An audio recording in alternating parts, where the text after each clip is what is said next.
Is the world crumbling? I think stay grounded in what you're actually experiencing, because I think sometimes we get online and we start to feel the emotions of another, which is super, empathetic of us all, but it doesn't help us get through our day-to-day. And so today we're going to talk a little bit about the things that you can do to, I won't say ignore what's going on, but make sure that you stay sane long enough to fight the good fight in whatever way that means for you. I don't know. Would we schedule our time to go out to eat? No. I don't think so. This is Sistas Declassified, the podcast where Taylor and Taryn, your virtual sisters, share experiences, insights, and of course the juicy secrets that never leave the sister circle. So shh, listen up. The Declassified convos are starting now. Welcome back to Sistas Declassified. We're the real life sisters who decided to start a podcast instead of ruminating on the end of the world. But before we get started, don't forget to subscribe for your weekly dose of declassified moments. And today, we're back with some more gospel because the world is in need. Mm-hmm. Amen, amen. Because let's just keep it real. It feels like the world is going to shit. There's definitely always a news headline or something that's going to make you feel like you're not doing good enough. We got wars. Right. We got the government not having our back. Then you throw in some AI chaos and it's just like, is the world crumbling? But really, I know it's just that the average person is receiving 10 times more information than they used to. Right. We're definitely getting inundated with a lot right now. So I think that's why we're thinking of this topic is perfect for this week. And let's just go ahead and get into the declassified moment for today, which is you can't heal the world tonight, but you can protect your peace long enough to show up tomorrow. And so today we're going to talk a little bit about the things that you can do to, I won't say ignore what's going on, but make sure that you stay sane long enough to fight the good fight in whatever way that means for you. Yeah, and I think stay grounded in what you're actually experiencing, because I think sometimes we get online and we start to feel the emotions of another, which is super, empathetic of us all, but it doesn't help us get through our day-to-day and fight the fight, whichever fight you are choosing to fight, or just get through your own life, right? Because sometimes we're not choosing to fight another fight. We might just want to hold mental space for somebody or some cause.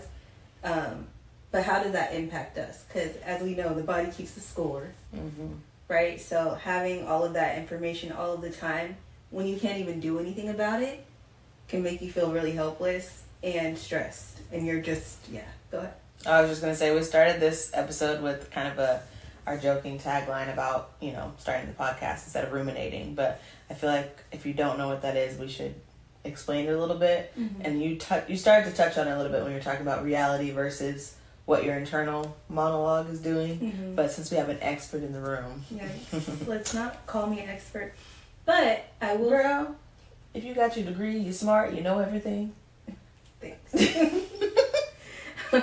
But I think just that rumination is just sitting with a thought or focusing on a situation instead of doing what you need to do to either process it or solve it, right? Because I think what a lot of us are doing right now is seeing the taglines, being angry, and not necessarily doing anything with that anger. Or, sometimes we might be doing new posts online, right?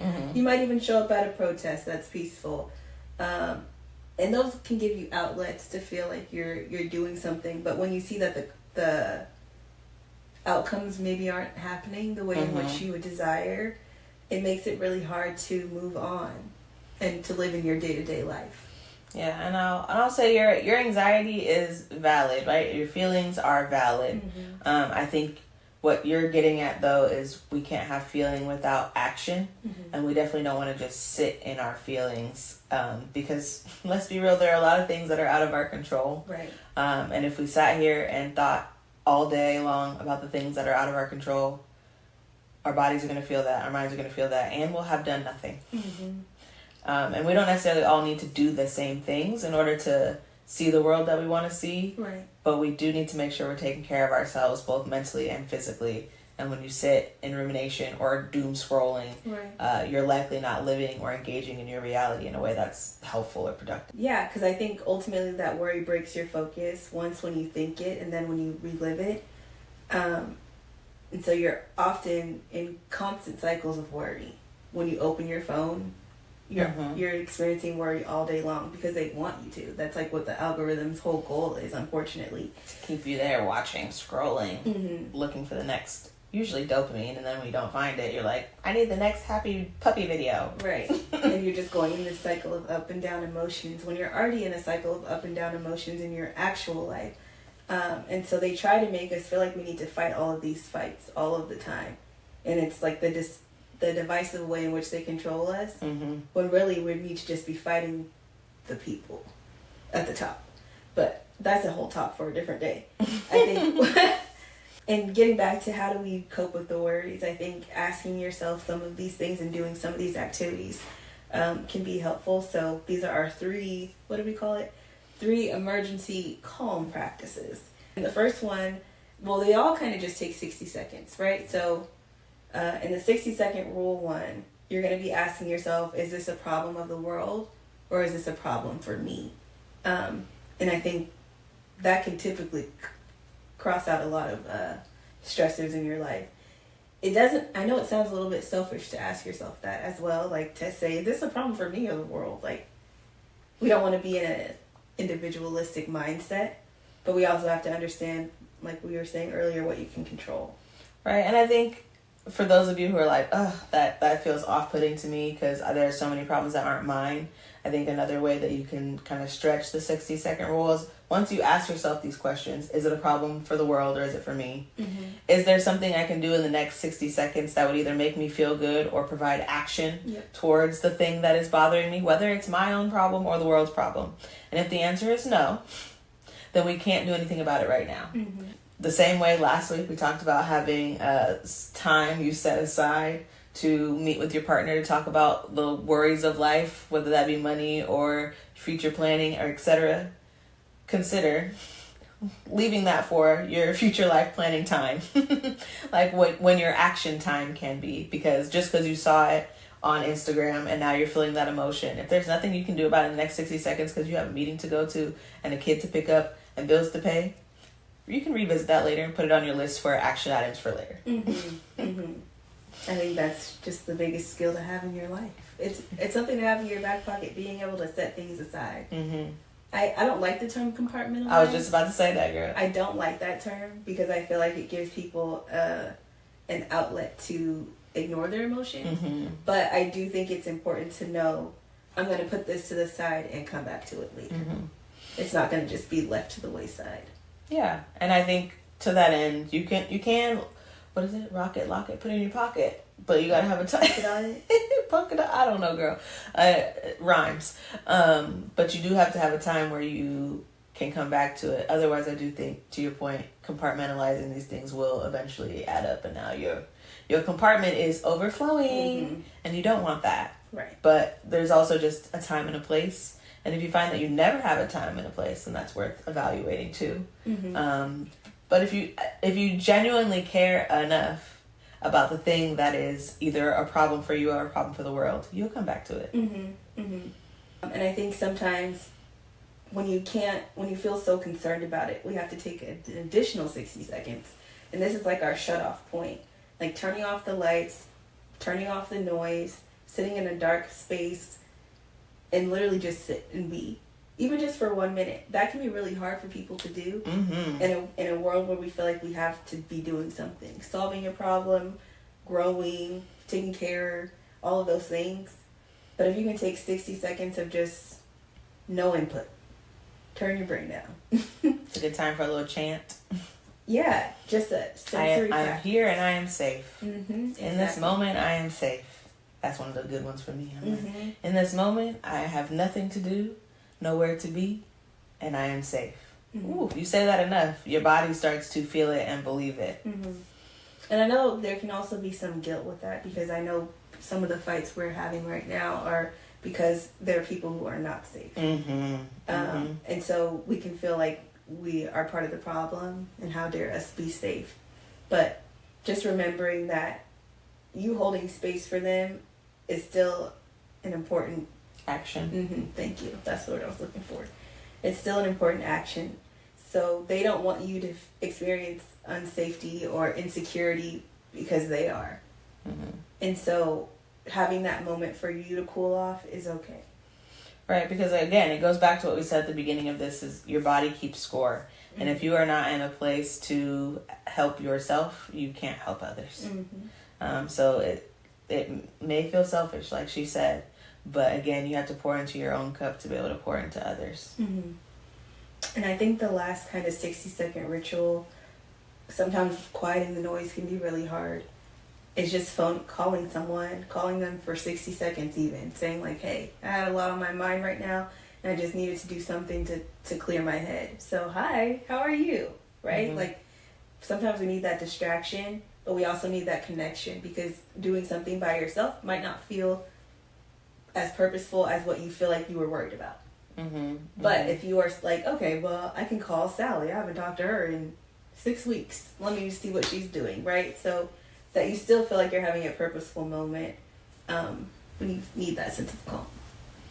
Yeah, and hopefully we're not using it as a moment to just commiserate. Because I can be guilty of that. I'd be like, I need to call you so I can complain about this thing. And, sometimes there's a place for that. But in this time, when we're thinking about calming practices, when we've just been doom scrolling and we're feeling heightened emotions, again, we want to kind of move into other people that bring us calm in this time. And sometimes Sally, like you said. Sorry, that was just the first name that came in my like, head. who Because is I see Sally? Sally Beauty on my phone.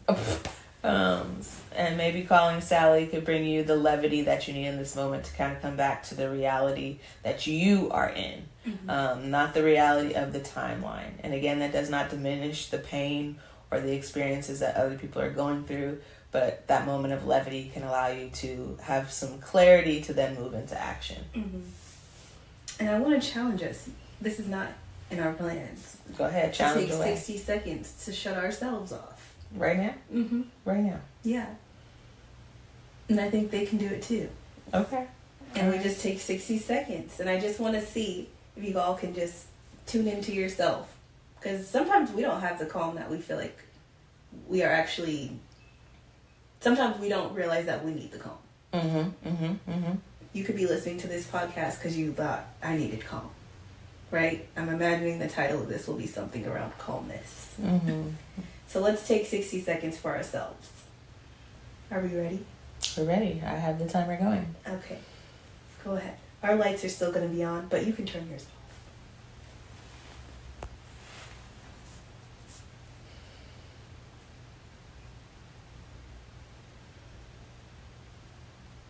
I'm going to close my eyes.